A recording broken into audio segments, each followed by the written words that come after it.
Welcome, everybody. Manolo, would you like to kick us off? Sure thing. So welcome everybody. My name is Manolo, Avalos. Um, I would like, let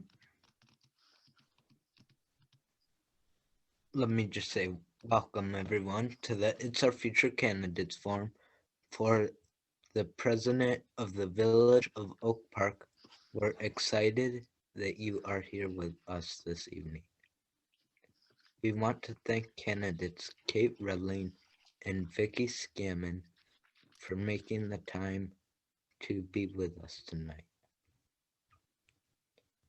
For those of you who are new to It's Our Future, the project is designed to equip youth to advocate for climate crisis solutions and their futures.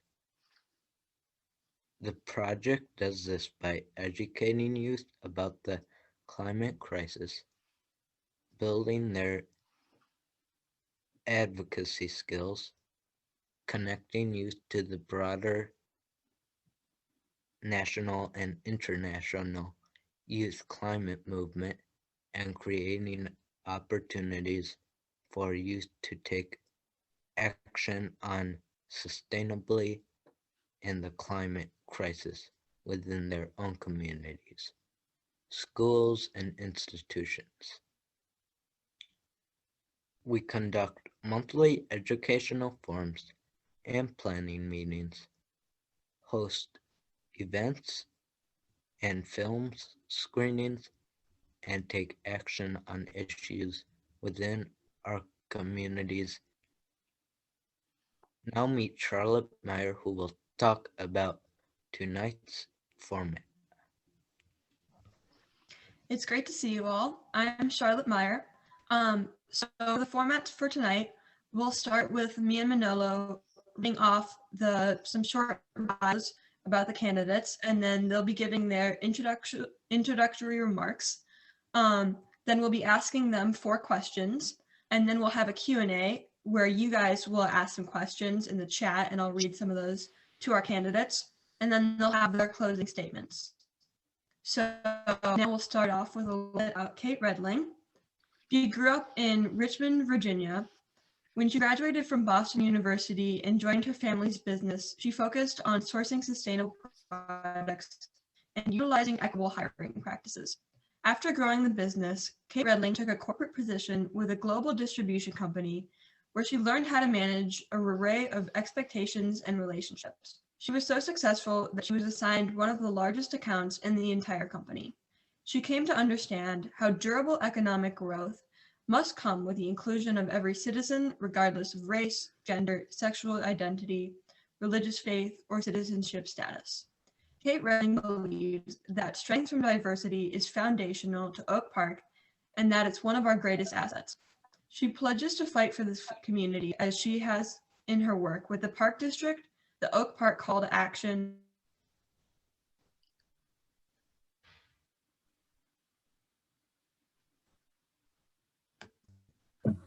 And Charlotte, you went mute. I think you cut out. Act, and the Coalition to End Money Bond, and most recently, the Fair Tax Referendum. She's worked extensively within the community to further racial equality efforts. She's actively supported inclusionary zoning ordinances to ensure the community has a larger stock of affordable housing.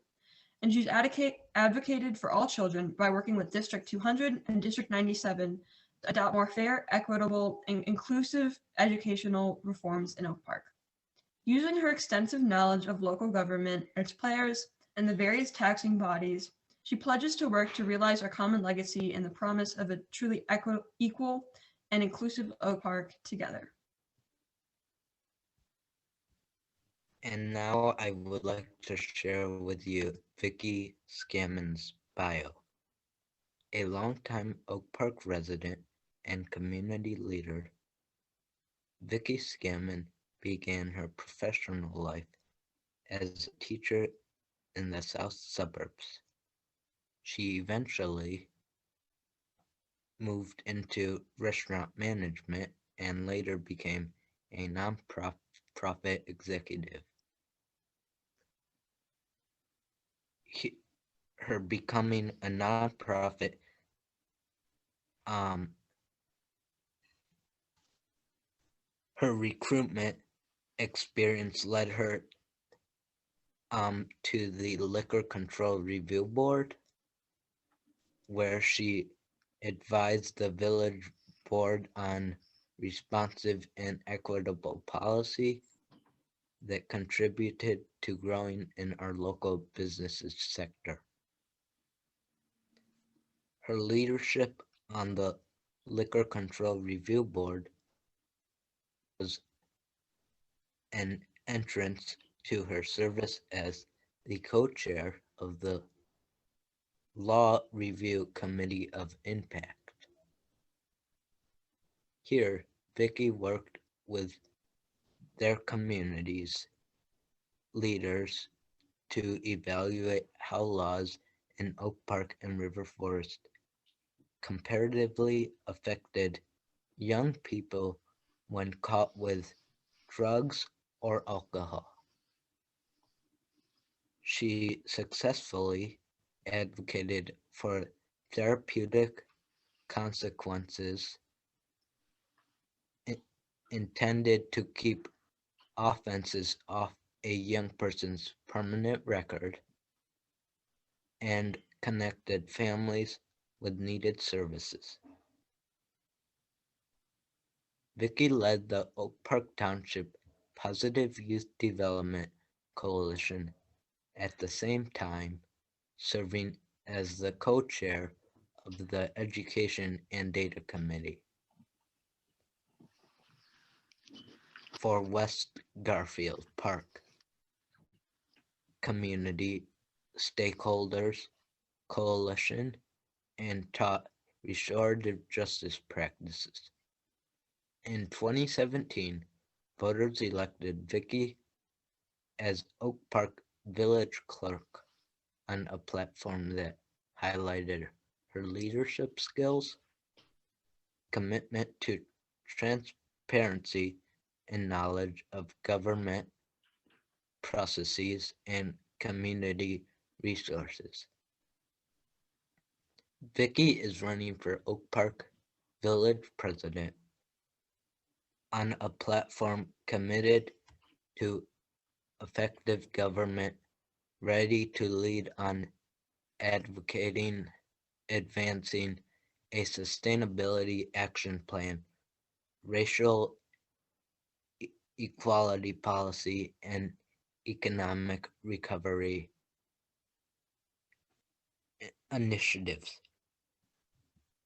And now I'd like to invite Vickie Scaman to give her 6-minute remarks. Is she here or no?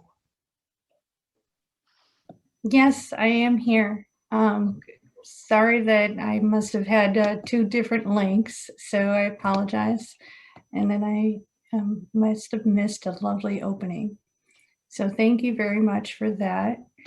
So yes, thank you for having me and for providing this opportunity to share a little bit about myself and why I'm running for village president, some of which might be a little bit what you just heard. But I am running for village president because I want our government to work in the best interests of our residents and community as a whole. My priorities are to implement an environmental sustainability action plan, support racial equity policy, and plan for economic recovery, including support of our small business community. I am running with a deep commitment to effective government that is realized through the consistent way in which I have currently operated as your village clerk, consistently fighting for fairness and access to information. And the many leadership roles that I have held over the last 20+ years, connecting people of all ages with resources across our village and neighboring communities, has prepared me for this role. I'm an Oak Park River Forest alumni. I graduated from UIC with an art education and social science degree and taught art in a south suburb for 5 years, commuting from Oak Park. That early experience had a huge impact on my life.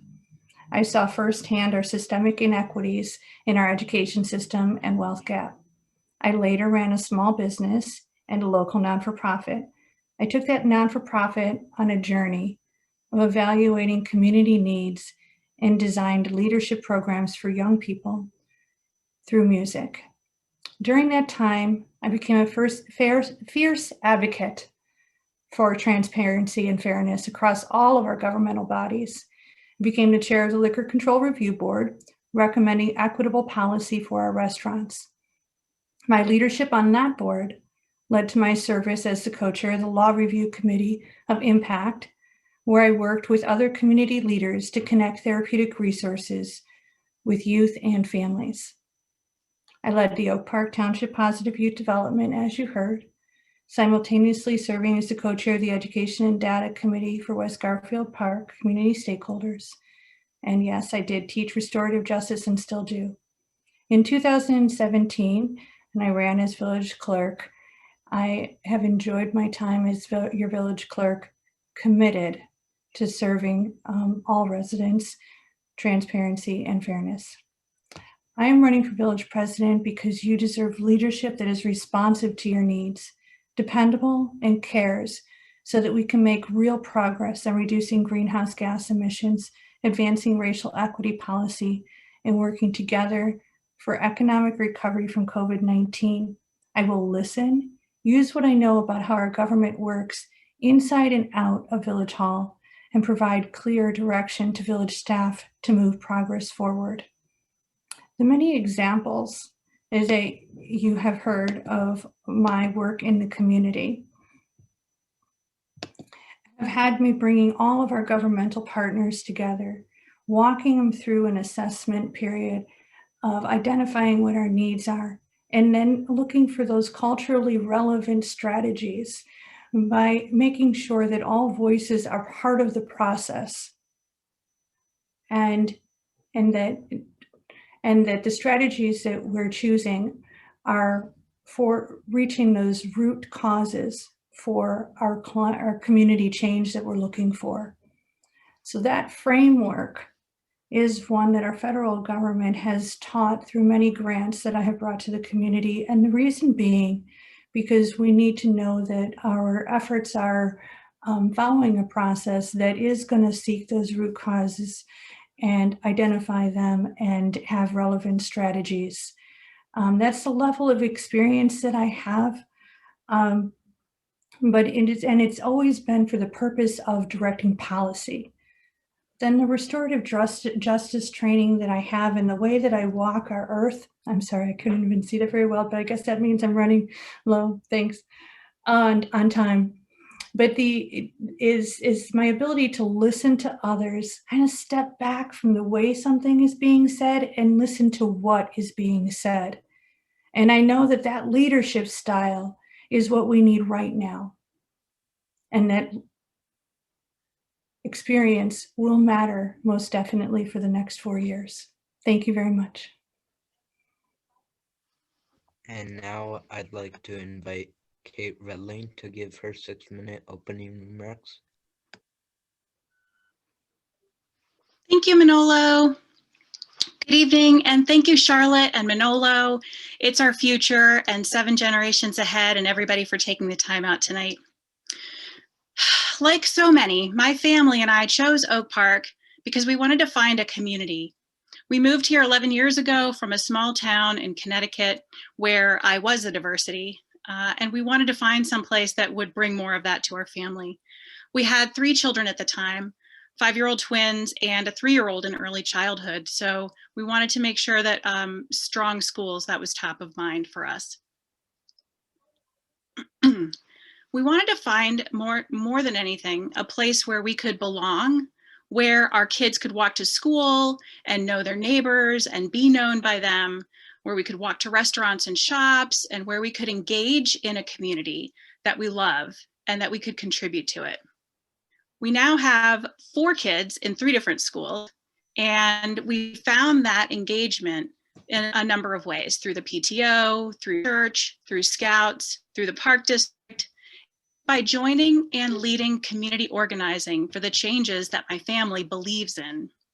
Efforts like High Teachers of Color, OPRF, village-wide anti-racism training communities, and forcing the Boy Scouts of America to end their ban on gay scouts and leaders. That was a national effort. These movements all represent the types of inclusion that many have fought for many, many years here in Oak Park. Now, we can and we must continue that effort to build an Oak Park for all of us. We must make bold choices right now. That very same urgency that applies to our climate crisis must also be applied to all of the choices that we're making locally, including our local elections.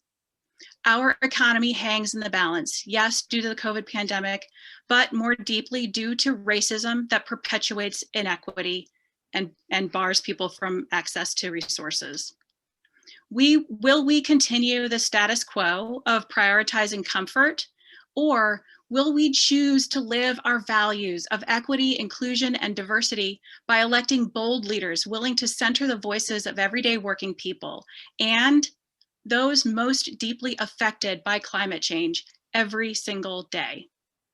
I'm running for village president because I believe in inclusion, collaboration, and transparency, and I have seen our village steadily sliding away from those stated ideals.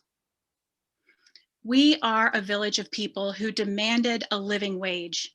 We demanded a robust welcoming city ordinance, and we showed up and demanded a robust racial equity policy, and we will get it. We know what we want, and we know what we need for ourselves and for our families to thrive. So how do we get there? There are 3 transformational ways that we can get there quickly within our 4-year window. And those are instituting a participatory governing model, producing transparency and accountability that is durable, and a focused COVID recovery with an emphasis on small business. But first and foremost, each of those ideas, every plan and every decision must be made with racial equity top of mind. As village president and as a convener, it is my duty to hear from all of Oak Park. And right now, that is not how our village government is functioning. And that's hurting different people in different ways. I've seen participatory governing work, and I have a proven record in the type of work that needs to be done, from defending the fair wage ordinance here in Oak Park, to fighting for funding services over incarceration in Cook County, and fighting for a fair tax across Illinois. Participation works, and it creates outcomes that benefit everyone. I'm excited to answer your questions tonight, and I hope to remain engaged with all of you and in the important work that you're doing right now and beyond. We know that Oak Park isn't working for everyone right now, but we know what we need to do to help Oak Park live up to its promise. I have a bold vision and the experience to do that. So let's get to work. Thank you.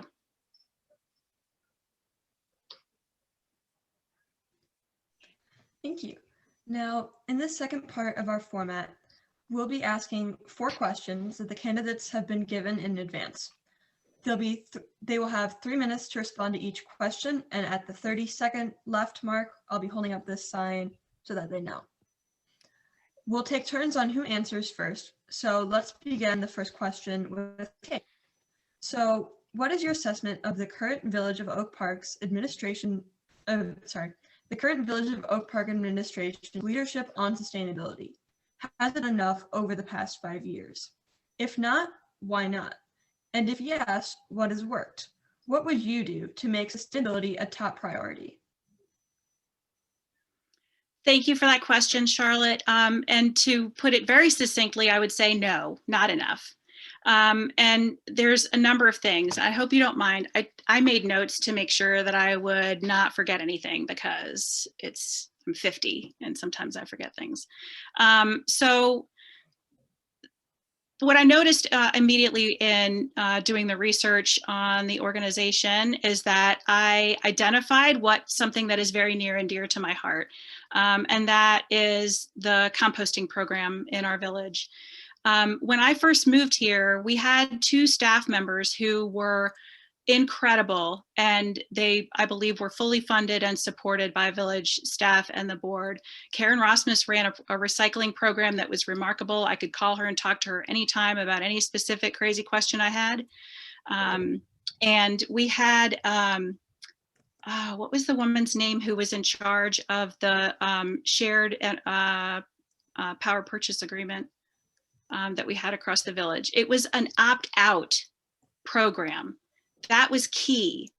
And I believe that that is what our composting program also needs to be, is an opt-out program in order to increase the participation in it. I was very disappointed to see divvy being cut. I thought there were a lot of opportunities, and as a staff person at the Park District, I worked very hard to find ways to propose that there be some collaborative opportunities. For example, adding the divvy locations to our map that's in the back of the program guide, ways that would communicate better how people could get connected to non-vehicular transportation. It didn't seem like that process was done with an end in mind, meaning there was not a lot of community participation or enough community participation to determine where are the start points, where are the end points, how do we figure out that the last mile or last however many feet they count when it's in bikes. There's not enough sustainability fund spending to make buildings more climate resistant. And I believe that we need to be focusing our capital and our infrastructure budget on these efforts, and not just trying to use the sustainability fund for every single thing that we call a green effort. I think that everything has to be sustainability now. So pretty much everything that's in our capital improvement plan and in our budget must be done with that in mind. I'll stop there. Thank you. Okay, and we're also going to be alternating questions. So the intergovernmental Oh, panel. wait, Manolo, we forgot to let Vickie Scaman give her response. Oh, yeah, sorry. So now to Vickie Scaman, give your response. Thank you. Thank you very much for this question. So before I was village clerk, like I said, I was chair of the liquor board for 6 years. I got to see how the village board operated firsthand. So the village of Oak Park has been undeniably slow to respond to climate change. There has been a consistent delay in moving policy forward in a timely fashion, and what we have has required significant advocacy of community groups despite the efforts of now retired trustees. It was Colette Lewick who wanted the single tax, plastic bag tax, and then it didn't even come forward in the way that she had hoped it would. So that was a disappointment that was completely just unnecessary. I believe the leadership style of our current government to be overly concerned with accountability and wanting to maintain ownership of programs, which inevitably leads to stifling of ingenuity and loss of opportunity for collaboration. What I witnessed when I was the chair of the liquor board was that initially, if you came to Oak Park, you were looking for you went to the liquor board pretty quickly because you wanted to know what you could or couldn't do in the community before you invested. By the time I left, what I saw was that the grand opening was already in the paper, and what the liquor board was reviewing was rubber stamping. Well, that has happened consistently through our commissions and in the way that we engage our community partners. And that has stalled our progress in a good number of areas. As village president, I would set a firm and immediate timeline for the development of a climate action plan and drive decisions on the length and tasks related to an extensive community engagement process, one that reaches out to every sector of our community and makes sure that voices that are not traditionally part of this conversation are present, and that all strategies chosen are ones that are responsive to the needs of our community as a whole. That determine whether the village, I would work to determine whether the village has the capacity with our current staffing to lead the engagement plan, and develop a process if that needs to be responded to hire new staff. I would hold the village manager accountable for making sure that the shared goals of the village board are attained. The plan should include equity components and should have strong annual goal targets related to renewable energy and greenhouse gas emission reductions. What I understand is that, you know, with our older housing stock, we are losing greenhouse gases through our older housing stock, and that we need to identify the strategies that are for this community, the ones that are going to make the greatest impact.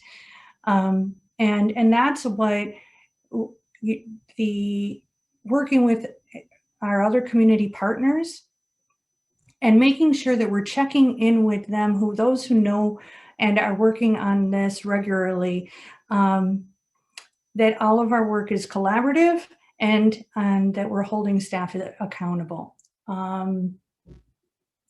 There's an ad hoc committee right now, a task force. Just the fact that ad hoc task force exists is evident of what I've already explained, that there's people who had to kind of take the initiative into their own hands instead of just being able to rely on holding staff accountable. But as village president, I would make sure that that was happening. I would work with our trustees. I would work to make sure that we have a majority so that that is a more efficient process.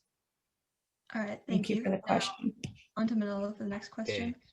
Sorry for cutting or going on. I forgot about that. So the Intergovernmental Panel of Climate Change has stated that globally we must reduce greenhouse gas emissions by 45% from 2010 levels by the year 2030 and 100% by the year 2050. If we are to have a chance at avoiding a 1.5 degrees Celsius increase in global temperatures, which would be catastrophic for our planet and its inhabitants, what is your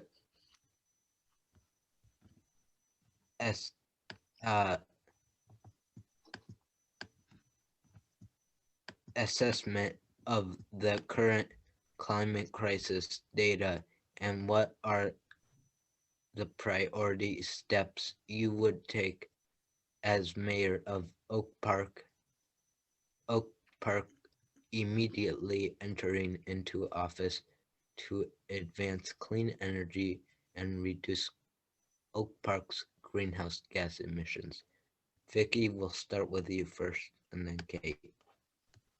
Thank you. Thank you very much. Well, I will be using the title Village President instead of Mayor. I will be acknowledging that I'm there with 6 trustees, and in that our need to identify the shared goals and so that we can give that clear direction is really what our village manager form of government is about.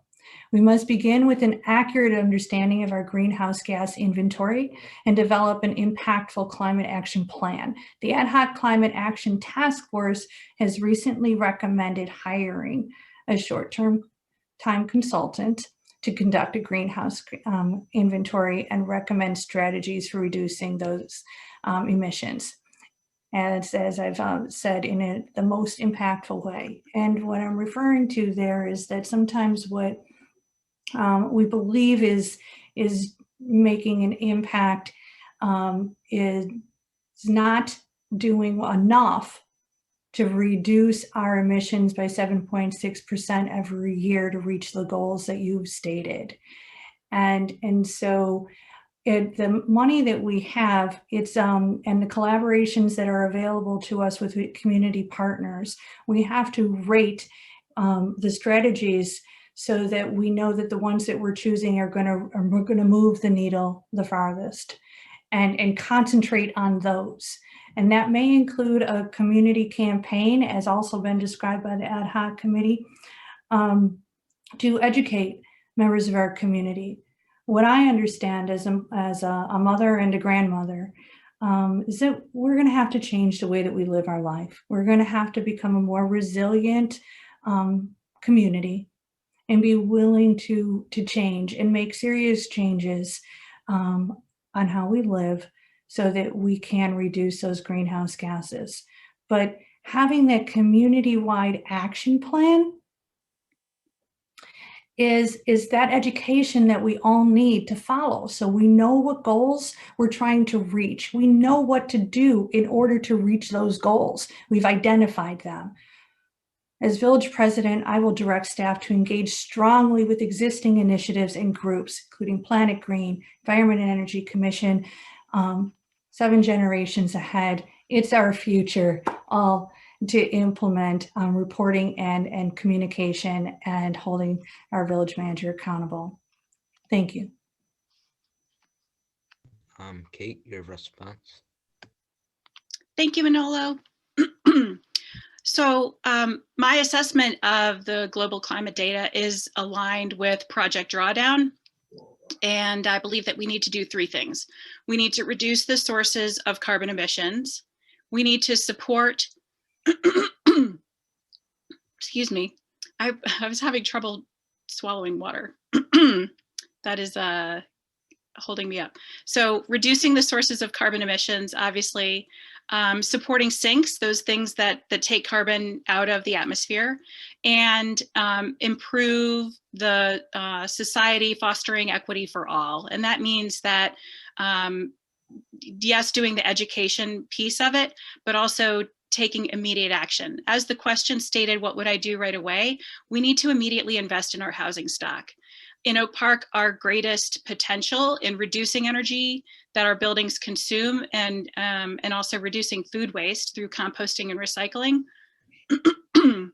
and also a distributed solar power generation. So immediately we would need to be investing in our housing stock and upgrading and making sure that those investments are made not just across the board, not just everybody gets 50-50 fee allotments, but that we make sure that we are allocating that funding with an equity lens and focusing on our Black and Brown residents who have been disenfranchised, who have not had the access to resources, as we saw at the village board last night.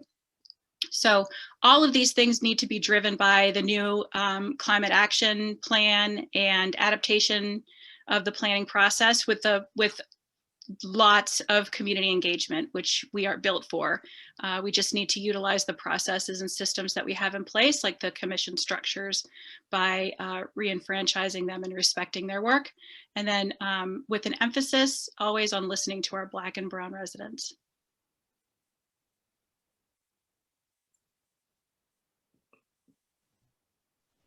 Thank you. So on to question 3. The Village of Oak Park's current waste diversion rate from landfills based on 2018 data is 41.58%. The village's curbside residential composting program and plastic bag fees have helped to reduce waste and the use of plastic bags in our community. How do you propose to reduce the amount of single-use plastics even more and food going into landfills even further? Would you support a village-wide curbside composting program as opposed to the voluntary opt program? So Cate will be starting with this time. Okay. Thank you, Charlotte. As I said earlier, I would definitely support an opt-out of a compost program. I would also like to see the village be more proactive in working with our business districts and helping to leverage ways that we can have create contracts and agreements that will allow for more commercial composting. Right now, one business alone can't do it. We need the collective effort and the collective power of all of those businesses and the village government and those business district leadership doing it all together. I know a number of folks have been trying to make this happen for a very long time. I believe that for the single-use plastic, I would tell everybody to shop at Sugar Beet and bring in your glass jars and stop buying things packaged in plastic, which is a super hard thing to do, but we have to be intentional about it. We have to increase the education that we're doing about what really happens to that plastic, even the time when we thought we were recycling it, what was really happening to it. Pay attention to the One Earth Film Festival and you'll get all kinds of education. I'm sure everybody that's on here tonight is super educated about all of that. And again, all of this needs to come with a lot of community engagement and accountability. But we can accomplish all of this through good communication and education partners, of which we have very many. There's already Green Block Party programs that have been in use for a couple of years. Where I learned how to worm compost at my block party. But definitely making sure that we're educating people about the misunderstandings about compost. I was absolutely stunned at the reduction in my waste as a family of 6 and a dog. The reduction in our garbage, we would have one, not even a full bag per week.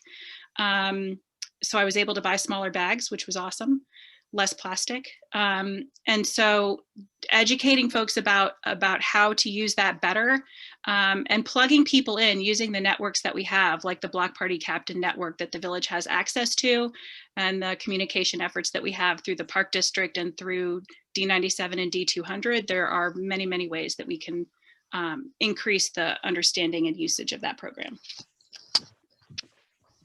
Thanks, Cate. So our On to Vicki. oh, Okay. sorry, I keep on forgetting. Fine. Well, thank you very much. Again, these are wonderful questions. And, you know, so the very quick answer is that yes, I would support a village-wide curbside composting program, and that opt-out instead of that opt-in, which would also have to be matched up with a community campaign, as I was saying before, to educate all residents and it's an excellent opportunity for engaging lower income communities and those voices that are not as at the table on this topic as we maybe would like, and prioritizing and learning more about composting and how to be more sustainable. And when I keep referring to resilient, that's what I mean is as Cate was saying, bringing the plastic containers. It is more difficult. It is less convenient, and we are a society that does like convenience. And so our leadership needs to set that example and to share the importance of why it is that we have to change how we live, and talk about it, and host forums, host maybe there's what you see in some communities are sustainability the annual events, and that bring everybody together to learn. The village right now has Earth Fest, and I know I've brought my granddaughter to that a couple of times already, and that, you know, our commissions have worked real hard on what that education can look like to the community, but it just needs to be far more collaborative, and it needs to be supported far more by the village board, all of these initiatives. I would support and believe we need to have an extensive share facts on recycling, composting, and general working together. We need a communication campaign. We've said that. The energy loss for our aging buildings and investing in solar. Also, you know, connecting with our neighboring communities, because, you know, climate change doesn't know borders. And currently I'm the president of the Municipal Clerks Association, which includes 37 communities, including some of our direct neighbors. I would leverage those relationships in our state and our federal relationships to share ideas and to be collaborating those initiatives and working to seek grants that could help expand the impact of all of our action plan items. There's, with Austin, Bellwood, Maywood, Berwyn, Cicero, all of ours reaching out to our lower income communities and driving strategies to bring more resources to the table. The federal government, I know from the grant work that I've done in the past, when you can show that you're working with your neighbors, then that does help attract those grants, because reality is that our state and federal government want to know that the money that they're providing is making the greatest impact too. And so they know that when you're being collaborative, that you're a good person or a good community for those grants. But yes, I would definitely be in favor of pushing to problem solve what are currently our challenges for composting and recycling. And as a person who did run a restaurant, and I know that many of our restaurants are willing to purchase compostable containers. But unfortunately, if we can't provide composting to our restaurant and small district businesses, then those same composting containers are all too often going into landfills. And if we can't do so for our multi-unit buildings and rentals. Sorry. Thank you. Sorry about that. Thank you. Okay, thanks, Vicki. So the climate crisis impacts everyone, but has even greater impact on low-income people and people of color, both internationally and locally. What issues do you see as the greatest equity, sustainability challenges, and what types of programs and strategies would you make happen in Oak Park that support those in need? Vicki, we'll start with you. Thank you. Thank you very much for the question again. The greatest challenges, as I see it, are related to access to information, access to sustainable options, and participation in conversations in community planning for a more sustainable future. All of our efforts, from the early assessment, understanding what our baseline data is, to identifying strategies that will have the greatest impact for our community, need to include extensive outreach plans to all sectors of our community, reaching out to churches, nonprofit organizations, youth organizations, schools, all kinds of businesses, and more. What you're looking for is for community buy-in. Community buy-in, when people are part of the discussions initially and identifying what our needs are, then they're more likely to participate in them. And then we can hear directly from people what it is that they need to be participating. We must be present in those communities with those outreach efforts. When I was running a non-for-profit, in order to build trust with families, what I did was I showed up where they showed up. I was present often enough to become somebody that was dependable and accessible. And so including voices of all walks of life and identifying our needs and reducing our barriers. We can't even identify our barriers if we don't have people at the table. So how people receive their information is one barrier that we need to understand. How to make sure that the communication campaign is culturally relevant. We need to bring staff and organizations on board that can lead these initiatives with specific experience in creating communication campaigns. Thank you very much. Cate.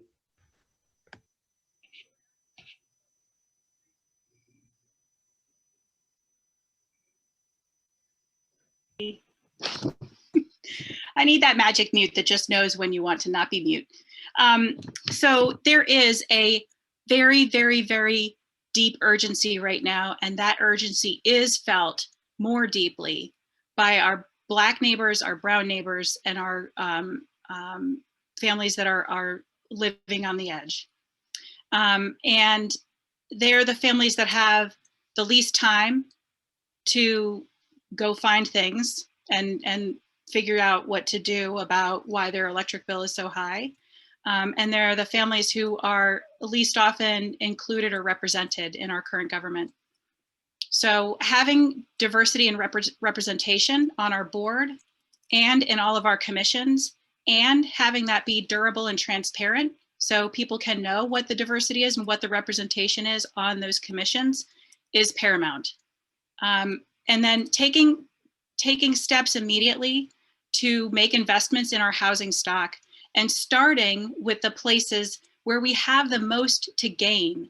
So the homes that have had the least investment done to them are the homes where we need to start, and we need to invest the most money in them, because eliminating greenhouse gas, we're going to get the best result from the place where we're doing the worst. It's only logical to start with those buildings. Currently, we're whoever's in Village Hall, they are there looking around saying the door is unlocked. Why aren't people here getting this information?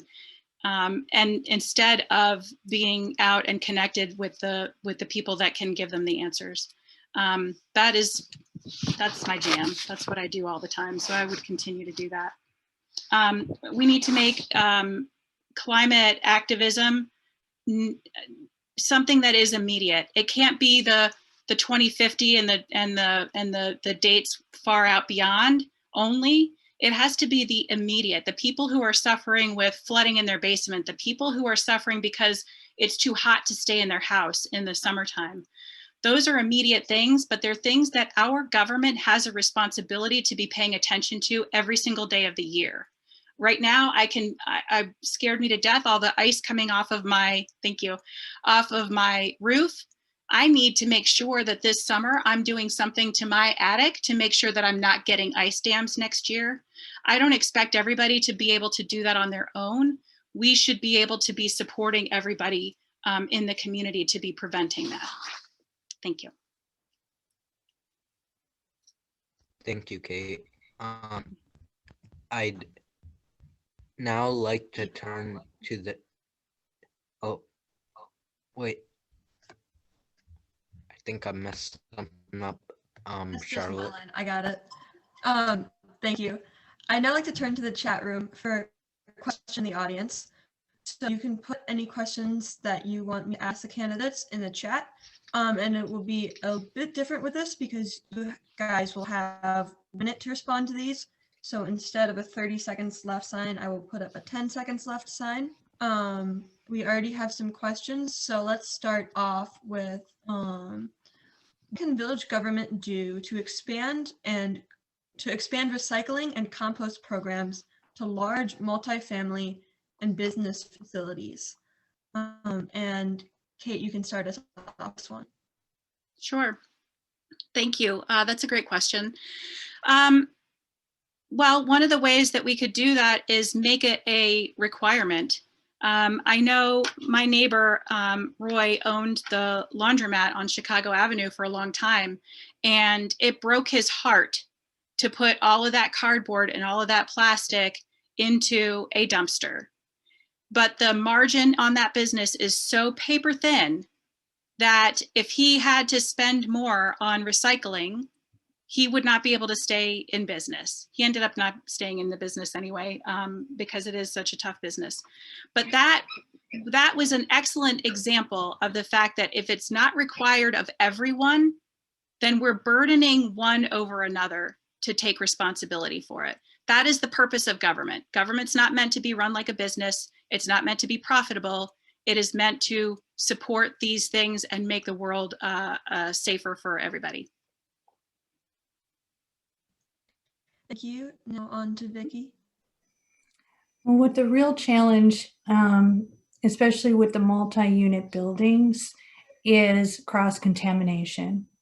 So that I've mentioned community campaign quite a bit tonight, and in that education, which is crucial to any contract that we could get with a hauler to work.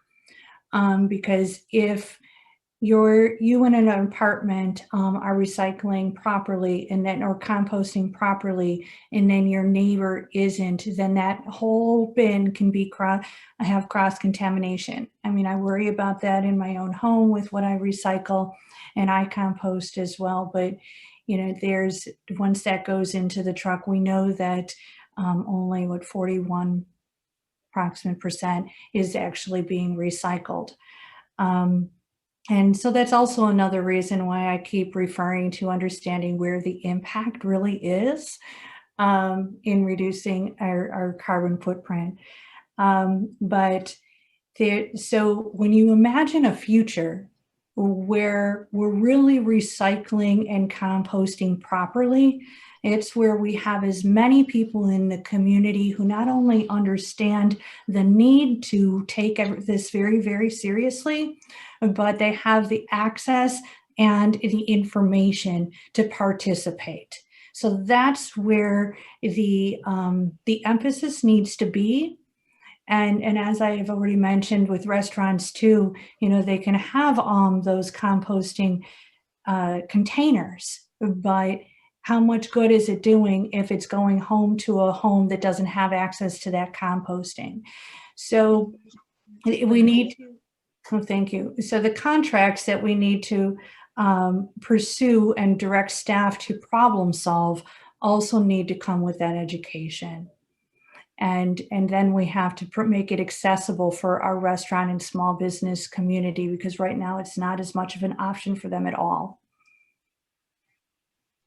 All right, thank you. So for the next question, what are your immediate plans to support local reparations and the recent resolution brought forward for Black Oak Park? And we'll start with Vicki for this one. Okay, so absolutely anything that I've ever done involving community education has been at growing that buy-in from the very beginning. So when, you know, a goal of reparations is also for people to understand the harm of our country and what we need to reflect on as a nation. So I would seek for our community to go through like on a learning journey together to understand the need for reparations, of which I do firmly believe are owed. And then go work together to identify the resources, but and what how we could do reparations so that they are meeting the greatest good for the Black and Brown community. But again, that is done more successfully when you have buy-in from the beginning. Thank you. Thank you. Now on to Cate. Thanks, Charlotte. And thank you for that question very much. Reparations means climate justice, and climate justice means that we are investing our government money, our collective investment, into the places that have been disinvested.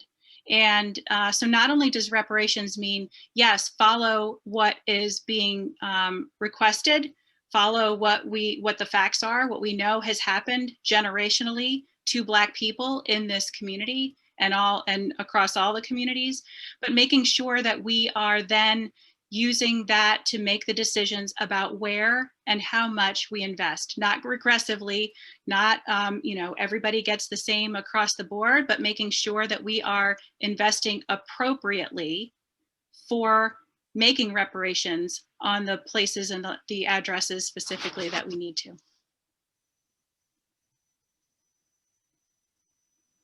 All right, thank you. And for our last question, one moment, let me read through these real quick to find a good one. You guys are doing great on time, by the way. I'm very impressed. Oh, thank you. We're getting a lot of traffic related questions. So what are your thoughts on developing Oak Park as a truly bicycle friendly village including getting cyclists off busy streets. We'll start with Vicki for this one.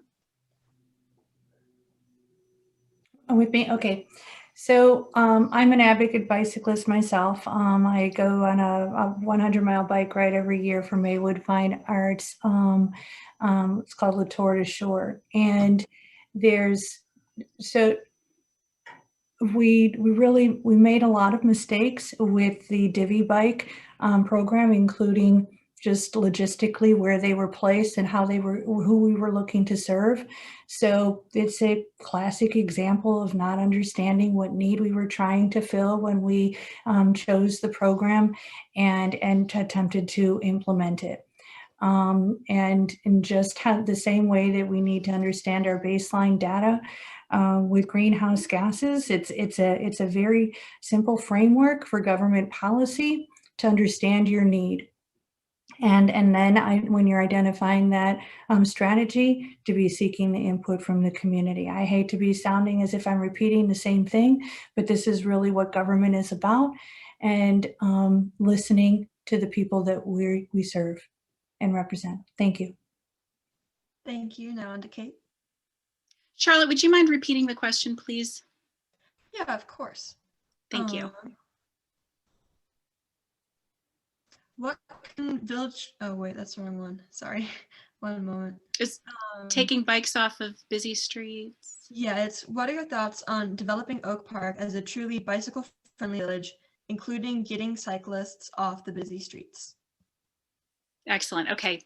I think that's an excellent, very important priority, both for health and wellness, greenhouse gases, livability in the village, and just overall safety for people. I was super excited to see Bike Walk Oak Park and Active Transit Alliance pushing through the Slow Streets initiative to test that out. I really look forward to seeing the data. I know they did a lot of their own by volunteer testing, but I hope that the village also collected data that we can study to see how we can expand that. I think it's a fantastic idea. I love our protected bike lanes. That was something that I was very interested in as a timid biker. I don't get to bike a lot, and I have 4 kids, and my youngest, my caboose, is not very good at paying attention to things. So having some place that I know that I can actually get out there and get someplace, and then being able to map it out, I think is really important. And we need to be incentivizing all of our development to be active transit friendly and sustainable.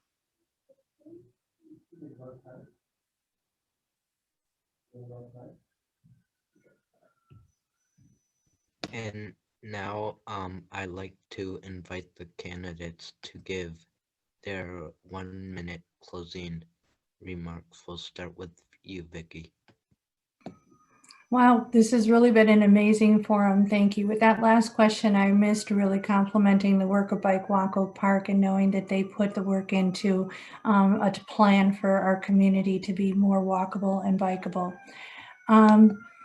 As village president, I would participate and empower these conversations. I would utilize commissions for what they were intended as advisory boards to the village board.